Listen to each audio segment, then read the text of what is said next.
नमस्कार दोस्तों, मैं हूं आपका दोस्त यश। इस पर्टिकुलर वीडियो में दोस्तों हम पैरा जंबल्स देखने वाले हैं, जिनको सेंटेंस रीअरेंजमेंट भी बोलते हैं। टीसीएस के पॉइंट ऑफ व्यू से हम देखने वाले हैं। भाई आपको प्रॉमिस करता हूं, यदि आपने ये वीडियो लास्ट तक देख ली तो पैरा जंबल से कोई भी क्वेश्चन आपके टीसीएस के एग्जाम में आ जाए बहुत आसानी से सॉल्व कर पाओगे।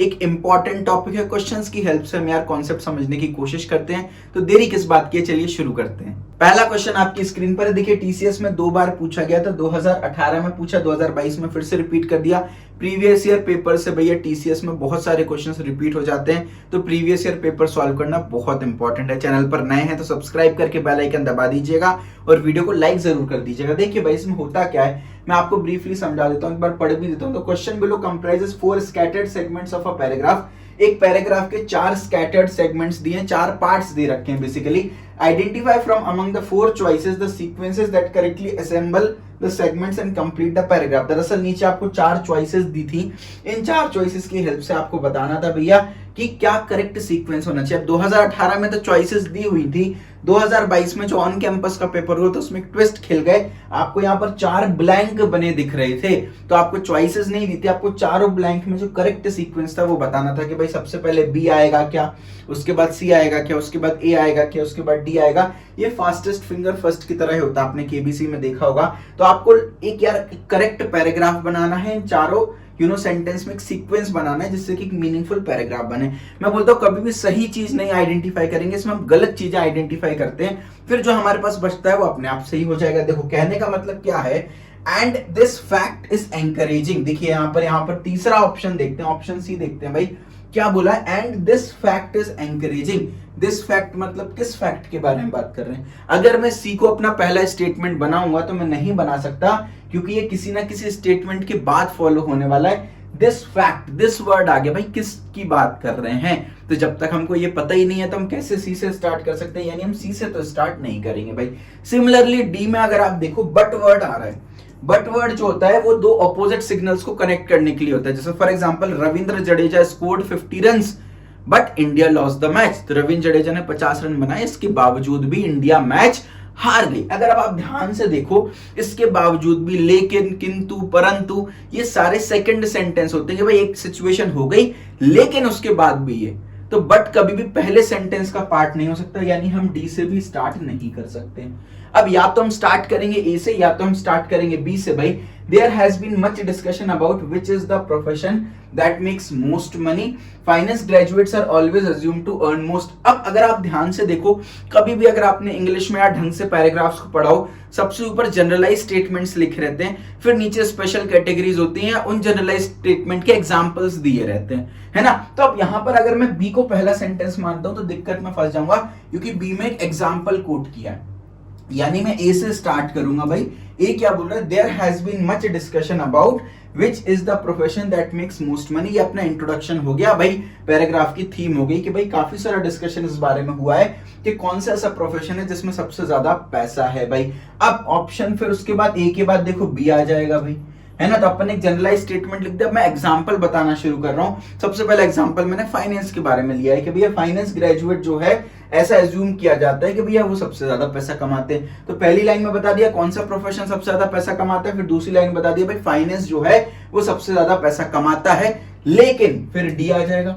But when we look deeper the man who earn most are entrepreneurs. तो पहले स्टेटमेंट में मैंने बोल दिया भैया फाइनेंस वाले सबसे ज्यादा पैसा कमाते हैं, लेकिन बट अगर हम ध्यान से ऑब्जर्व करें तो एंटरप्रेन्योर्स जो है वो सबसे ज्यादा पैसा कमाते हैं, और एंटरप्रेन्योर सबसे ज्यादा पैसा कमाते हैं, ये एक फैक्ट है। और ये फैक्ट जो है वो यूथ को एनकरेज कर रहा है कि वो अपने स्टार्टअप्स शुरू करें बिना किसी हेजिटेशन के, है ना। अब यहां पर बहुत सारे बच्चों को एक कंफ्यूजन हो गया था कि sir A B C D क्यों नहीं हो सकता सर, आप बताओ। अब आप ध्यान से देखो, अगर ए बोल रहा है कि भाई there has been much discussion about which is the profession that makes most money, कौन सा प्रोफेशन में सबसे ज्यादा पैसा है भाई। फिर बोला है कि भैया फाइनेंस ग्रेजुएट को एज्यूम किया जाता है कि वो सबसे ज्यादा पैसा कमाते हैं, और इसकी वजह से यूथ जो है वो स्टार्टअप्स खोल रहे हैं। तो स्टार्टअप से फाइनेंस ग्रेजुएट का कोई लेना देना नहीं होता है, स्टार्टअप से एंटरप्रेन्योर का लेना देना होता है। तो ऑब्वियसली यार पहले डी आएगा, एंटरप्रेन्योर की बात की गई होगी, उसके बाद फिर ये बोला गया होगा कि यार स्टार्टअप्स पर ध्यान दे रहे हैं, तो इसलिए डी पहले आएगा, सी बाद में आएगा। यानी पहले आप स्टेटमेंट को एक ब्रीफ आइडिया देते हो, फिर उसको आप एक्सपैंड करते हो। तो यहाँ पर ब्रीफ आइडिया दे दिया कि यार एंटरप्रेन्योर सबसे ज्यादा कमाते हैं, अब इसी को और आगे एक्सपैंड किया है कि इसी वजह से बहुत सारे लोग जो है वो आज स्टार्टअप खोल रहे हैं बिना किसी हेजिटेशन के। तो हालांकि ऑप्शन में 2018 में आपको ऑप्शंस दिए थे, लेकिन 2022 में कोई ऑप्शन नहीं दिए थे। करेक्ट सीक्वेंस आपका बनेगा ए बी डी सी। आपकी सहूलियत के लिए पूरा मैं आपको प्रिंटेड सॉल्यूशन प्रोवाइड कर रहा हूं, इसको एक बार रीड कर लीजिएगा। चलिए भाई अगले क्वेश्चन पर मूव करते हैं। अगेन आपको 4 स्टेटमेंट दे रखे हैं, इनका लॉजिकल आपको सीक्वेंस बनाना है। आप ध्यान से देखिए, 2021 में पूछा, 2022 में फिर से रिपीट हो गया, तो मैं अगेन रिपीट कर रहा हूं, प्रीवियस ईयर पेपर बहुत इंपॉर्टेंट है। 2022 के पेपर में ऑप्शंस नहीं दिए थे, तो मैंने भी ऑप्शंस आपको प्रोवाइड नहीं किए भाई। अब सबसे पहले अपन को ये देखना है किससे हम स्टार्ट नहीं कर सकते हैं, फिर जो बचेंगे फिर हम डिसाइड करेंगे कि भाई इनसे हम स्टार्ट कर सकते हैं। अगर आप ध्यान से देखो तो मैं ए से स्टार्ट नहीं कर सकता, क्योंकि इट वर्ड से स्टार्ट हो रहा है। It takes many forms in India. भाई किसकी बात कर रहे हैं, हमको तो पता ही नहीं है। अगर हम ए से स्टार्ट करेंगे तो हमको तो पता ही नहीं चल रहा कि हम किसकी बात कर रहे हैं, है ना। बी में अपार्ट फ्रॉम दिस वर्ड आ रहा है। भाई अपार्ट फ्रॉम दिस का मतलब होता है इसके अलावा। तो पहले कोई बात की गई होगी, फिर ही तो बोला होगा कि हाँ ये तो ठीक है, इसके अलावा ऐसा ऐसा भी है। तो इसके अलावा, अपार्ट फ्रॉम दिस, बट, ये अब कभी भी फर्स्ट सेंटेंस में नहीं हो सकते, हमेशा सेंटेंस के बाद वाले वर्ड्स होते हैं। तो भैया बी से भी हम नहीं स्टार्ट कर सकते। सिमिलरली डी में भी इट से स्टार्ट करें, it is common in every section. तो भैया अगेन यहां से भी हम स्टार्ट नहीं कर सकते। यानी एक बात तो तय है कि स्टार्ट हम सी से करेंगे। अगर हमें 4 ऑप्शन दिए रहते और उनमें से केवल एक ही ऑप्शन होता जो कि सी से स्टार्ट हो रहा है, तो आगे हमको देखना भी नहीं था, आंख बंद करके हम आंसर टिक करके आ जाते भाई। ठीक है, अभी ऑप्शन से कैसे सॉल्व करना है वो भी हम देखेंगे, आगे आने वाले क्वेश्चंस में आपको ऑप्शंस मिलेंगे भाई, है ना। तो corruption is very common in India, यहां से चालू हुआ है भाई। अब पहले आपने इंट्रोडक्शन दे दिया, एक ब्रीफिंग कर दिया, अब इसको और अच्छे से एक्सप्लेन करो कि करप्शन जो है वो इंडिया में वेरी कॉमन है। इसके बाद आप देखेंगे तो डी आएगा, it is common in every section and every level of Indian society. तो पहले बोल दिया करप्शन बहुत कॉमन है इंडिया में, फिर बोल दिया कि भाई हर एक सेक्शन में, हर एक लेवल ऑफ इंडियन सोसाइटी में ये बहुत ज्यादा कॉमन है भाई। अब क्या बोला है भाई, नेक्स्ट ये दे रखा है, it takes many forms in India including bribes, tax evasion, not obeying exchange control and embezzlement. Apart from this, it has also become a big part of Indian politics. तो भाई पहले आपका A आएगा, उसके बाद आपका B आएगा। ऐसा क्यों सर? आप यहाँ पर देखो, पहले करप्शन का बारे में बताया है कि भैया वेरी कॉमन है, कहाँ कहाँ कॉमन है वो भी बता दिया भाई, कौन से फॉर्म्स लेता है उसके बारे में बता दिया। और अपार्ट फ्रॉम दिस वर्ड जो है वो ये आता है कि इन तीनों के अलावा, ये 3 चीज तो है कि वेरी कॉमन है, हर एक सेक्शन में, हर एक लेवल में ये फॉर्म्स हैं इसके, इन सब के अलावा इंडियन पॉलिटिक्स का भी वो बहुत बड़ा हिस्सा है। तो अपार्ट फ्रॉम दिस जनरली जो है वो last part of the sentence में आता है कि भाई ये सब चीजें तो ठीक है, इसके अलावा ऐसा ऐसा भी है। इसलिए ऑप्शन बी जो है, सॉरी स्टेटमेंट बी जो है वो लास्ट में आएगा। सी डी ए बी जो है वो करेक्ट आपका ऑर्डर हो गया। पूरा आंसर और एक्सप्लेनेशन आपको दिख रही है, एक बार भैया देख लीजिएगा, रीड कर लीजिएगा भाई। ये पेज नंबर 1 था, ये पेज नंबर 2 था, पूरे डिटेल में सॉल्यूशन प्रोवाइड करो भैया। एफर्ट पसंद आ रहा हो, इस लेवल की आपके लिए मेहनत कर रहा हूँ, जल्दी से सब्सक्राइब बटन प्रेस कर दीजिए, बेल आइकन दबा दीजिए ताकि नोटिफिकेशन मिलता जाए। कंपनी वाइज प्लेलिस्ट हम बना रहे हैं, टॉपिक वाइज प्लेलिस्ट बना रहे हैं, जॉब नोटिफिकेशन दे रहे हैं, तो आपको नेक्स्ट लेवल यहाँ पर मजा आने वाला है। चलिए भाई अगले क्वेश्चन पर मूव करते हैं। देखिए ये थोड़ा सा स्पेशल क्वेश्चन है भाई। यहाँ पर अगर आप ध्यान से देखो, पी क्यू आर एस तो बीच में दे रखे हैं, ये 1 और 6 क्या दे रखा है। देखिए भाई दरअसल यहाँ पर ये बोल दिया है कि 1 जो है वो पहला स्टेटमेंट है, फिक्स है, आपको बता दिया। 6 जो है वो लास्ट स्टेटमेंट है, ये भी फिक्स है।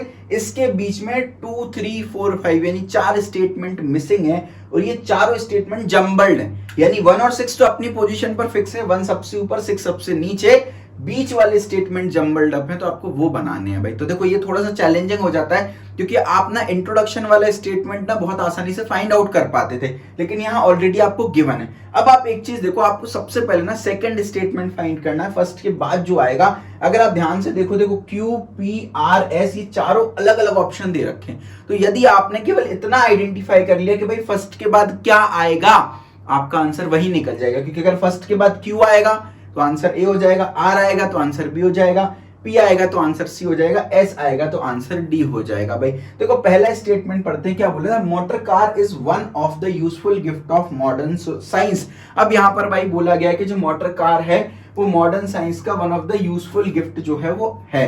अब यहां पर आप एक चीज देखिए भाई, one of this is the smoke and pollution that it creates. भाई अब आपको ना ये पी तो कभी भी नहीं आ सकता वन के बाद।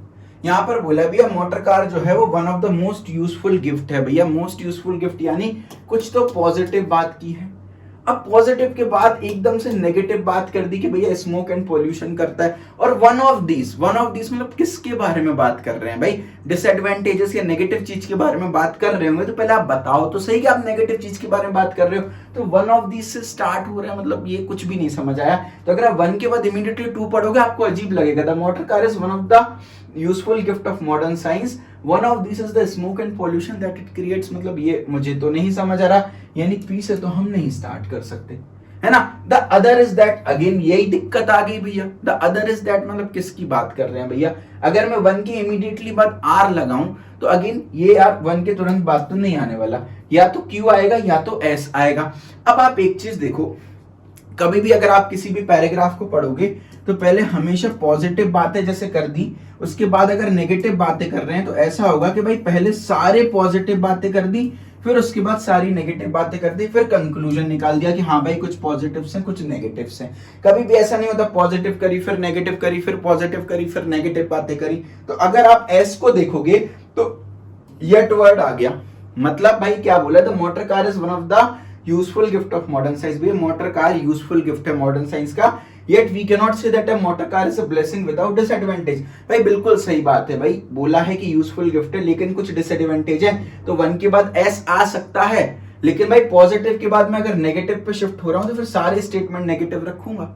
लेकिन अगर आप ध्यान से देखो तो क्यू जो है वो एक पॉजिटिव स्टेटमेंट है। It has made short and medium distance journey fast and comfortable, है ना। आंसर निकालने को तो आप तुरंत भी निकाल दोगे, लेकिन मेरा काम है आपको डिटेल में समझाना, क्योंकि जरूरी नहीं है सेम टू सेम क्वेश्चन है। लेकिन आप अगर मेरे सॉल्यूशन को जो सॉल्व करने का अप्रोच है ना वो देख रहे हो तो आप कोई भी नया क्वेश्चन आराम से सॉल्व कर पाओगे। इसलिए मैं थोड़ा सा समय ले रहा हूं, देखिए, है ना। तो कहने का कुल मिलाकर के मतलब ये है कि दादा वन के बाद तो एस भी नहीं आने वाला, यानी क्यू ही आएगा। अब जरा एक बार फिट करो क्यू एस पी आर को, देखो क्या बोला है, the motor car is one of the useful gift of modern science. हालांकि सेट करने की जरूरत नहीं है, एक ही ऑप्शन क्यू से शुरू कर रहा है। ऑप्शन ए तो मैं मार्क कर ही चुका हूं, आगे भी बढ़ सकते थे, लेकिन फिर भी कंप्लीशन के लिए मैं आपको बता देता हूं। तो मोटर कार जो है one of the useful gift है मॉडर्न साइंस का। इसने short and medium distance journey को फास्ट एंड कंफर्टेबल कर दिया, क्यू हो गया हमारा। लेकिन भाई मैं ये नहीं बोल सकता कि ये ब्लेसिंग है, क्योंकि इसमें डिसएडवांटेजेस भी कुछ कुछ आ रहे हैं भाई। अब डिसएडवांटेजेस गिनाना शुरू किया है। क्या पहला डिसएडवांटेज है कि यार ये स्मोक और पोल्यूशन क्रिएट करता है ना। उसके बाद द अदर इज, यानी सेकंड डिसएडवांटेज ये है कि जर्नी बाय रोड जो है वो खतरनाक होती है, हजार्डस होती है। फिर भाई कंक्लूजन की बात की गई है, भाई पॉजिटिव सारे गिना दिए पहले ही, है ना। पहला स्टेटमेंट और क्यू वाले स्टेटमेंट में पॉजिटिव गिना दिया, एसपीआर में नेगेटिव गिना दिया, फिर कंक्लूजन आ गया। Finally in this age of energy crisis a personal car is an inexpensive object to maintain. भैया तो पर्सनल कार हर किसी के बस की बात नहीं होती है, ये स्टेटमेंट बोल दिया। करेक्ट आंसर आपका आ गया ऑप्शन ए। पूरा डिटेल्ड सॉल्यूशन आपको दिख रहा है, एक बार चाहे तो इसको आप रीड कर सकते हैं। चलिए भाई अगले क्वेश्चन पर मूव करते हैं। देखिए अगर आपको ऑप्शन दिए ना तो भाई खुश हो जाए, क्योंकि भाई अपन को ऑप्शन का पूरा यूज करना है। तो मैं तो स्टेटमेंट बाद में पढ़ूंगा, सबसे पहले ऑप्शन पढ़ता हूं भाई। अगर आप ध्यान से देखो तो या तो बी से स्टार्ट होगा, या तो सी से होगा, या तो डी से होगा, या तो ई से होगा। ए को पढ़ने की पहले जरूरत ही नहीं है, और केवल आप स्टार्टिंग सेंटेंस आइडेंटिफाई कर लो, वहीं आप आंसर टिक कर पाओगे। अगर सी से स्टार्ट हुआ है तो ऑप्शन सी है, बी से स्टार्ट हुआ है तो बी है, ई से स्टार्ट हुआ है तो ऑप्शन ए है, डी से स्टार्ट हुआ है तो ऑप्शन डी है। अब आप ध्यान से भी एक चीज ऑब्जर्व करो, ए जो है वो 10 वर्ड से स्टार्ट हो रहा है। 10 वर्ड कभी भी स्टार्टिंग ऑफ द सेंटेंस में हम नहीं लगा सकते। सिमिलरली हाउएवर वर्ड भी कभी भी हम किसी भी सेंटेंस के स्टार्टिंग में नहीं लगा सकते हैं भाई। यानी कि कुल मिला के मैं किसी भी पैराग्राफ को हाउएवर या 10 से स्टार्ट नहीं कर सकता, बीच में कहीं तो मैं इसको यूज कर सकता हूं, है ना। तो सेंटेंस की स्टार्टिंग नहीं, माफ कीजिएगा, मैं पैराग्राफ की स्टार्टिंग की बात कर रहा था। भावनाओं को तो आप समझ ही रहे हो। ऑप्शन ए तो भैया नहीं हो सकता है भैया। अब या तो बी से स्टार्ट होगा, या सी से, या डी से स्टार्ट होगा। सबसे पहले हम डी को देखते हैं। It is the time our government and corporate fraternity pay due attention to other games and sports. भाई अब यहां पर समझो, अदर गेम्स एंड स्पोर्ट्स, भाई दूसरे गेम्स एंड स्पोर्ट्स पर फोकस करे। मतलब एक कोई प्राइमरी स्पोर्ट रहा होगा जिसकी बात की गई होगी पैसेज में, और बोला गया होगा इस स्पोर्ट को छोड़ करके बाकी गेम्स पर फोकस करे। यानी मैं डी से स्टार्ट नहीं कर सकता, क्योंकि ये इनकम्प्लीट है। इसके पहले कोई ना कोई सेंटेंस जरूर रहा रहा होगा, यानी ऑप्शन डी भी रिजेक्ट कर दिया। यानी मैं बी से स्टार्ट करूंगा या तो सी से स्टार्ट करूंगा। बी में भी एक समस्या है, during the British period also cricket remained popular in India. ये भाई क्रिकेट के बारे में आगे डिटेलिंग कर रहा है, लेकिन कभी भी किसी भी पैराग्राफ को मैं डिटेलिंग से स्टार्ट नहीं कर सकता, पहले मेरे को इंट्रोडक्शन देना पड़ेगा, फिर उसकी डिटेलिंग में जाऊंगा। तो अगर मैं बी को स्टार्ट करता हूं तो डायरेक्टली डिटेलिंग से स्टार्ट करो, ये भी नहीं हो सकता। करेक्ट आंसर आपका ऑप्शन सी होगा। अब देखो भाई, सी में सबसे पहले क्या बोला, cricket has been an extremely popular game in India for quite some time now, यानी क्रिकेट जो है बहुत ज्यादा पॉपुलर गेम है इंडिया में। इंट्रोडक्शन दे दिया, अब उसको और डिटेलिंग में जाएंगे। बी लगा दो भाई, during the British period also cricket remained popular, भैया तो एक्सट्रीमली पॉपुलर है, ब्रिटिश पीरियड में भी काफी पॉपुलर रहा है। उसके बाद क्या बोला, however due to this reason other game sport did not receive the required attention, दूसरे स्पोर्ट्स को उतना अटेंशन नहीं मिला जितना मिलना चाहिए था। Despite India's huge population we have not done well in Olympic game, India की इतनी बड़ी पॉपुलेशन है लेकिन बाकी गेम्स को हम इतना सपोर्ट नहीं करते हैं, तो इंडिया जो है ओलंपिक गेम्स में नहीं जीत पाई है। इट इज द टाइम, अब कंक्लूजन की बात कर दी, प्रॉब्लम समझा दी, अब कंक्लूजन की बात की है कि भैया गवर्नमेंट जो है इनकॉर्पोरेट फ्रेटर्निटी इस बात को ध्यान रखे और जो दूसरे गेम्स एंड स्पोर्ट्स हैं, क्रिकेट के अलावा जो दूसरे गेम्स एंड स्पोर्ट्स हैं उन पर हम अटेंशन दें और हमारी जो नेशनल प्राइड है ओलंपिक गेम्स में उसको हम अचीव करें। करेक्ट आंसर आपका ऑप्शन सी आ गया। पूरा प्रिंटेड सॉल्यूशन आपके सामने आपको दिख रहा है, एक बार रीड कर सकते हैं। चलिए भाई अगले क्वेश्चन पर मूव करने से पहले आपको एक फनी वीडियो दिखाता हूं भाई, वीडियो को देखिएगा और एंजॉय करिएगा। अच्छा एक गिलास पानी लाना।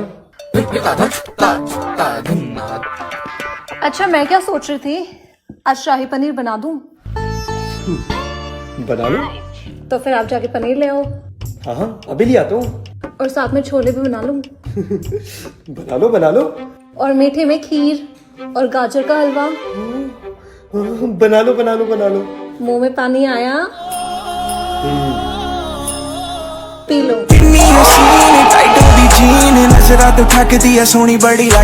तेजस्वी लोग हैं हमारे पास, कितने शानदार विचार रखते हैं।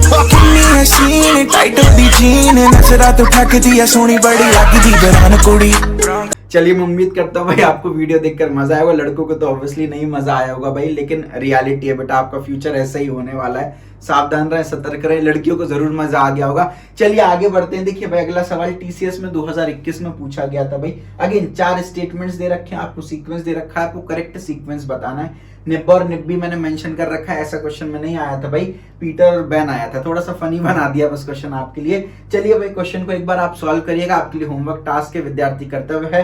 कमेंट सेक्शन में सभी बच्चों का आंसर चाहिए भाई। मैंने जो पढ़ाया आपको समझ आया कि नहीं आया वो इस क्वेश्चन के माध्यम से मैं जज कर लूंगा भाई। वीडियो को लाइक करें और मैक्सिमम लोगों में शेयर करें, कमेंट में एक दिल बनाएं, बताएं वीडियो कैसी लगी। ऐसा करने से क्या होगा बेटा, वीडियो की रीच बढ़ेगी भाई, मैक्सिमम व्यूज आएंगे, मेरा मोटिवेशन बढ़ेगा और आगे आपके लिए और फ्री कंटेंट फिर मैं लेकर आता रहूंगा भाई। Thank you so much, love you all.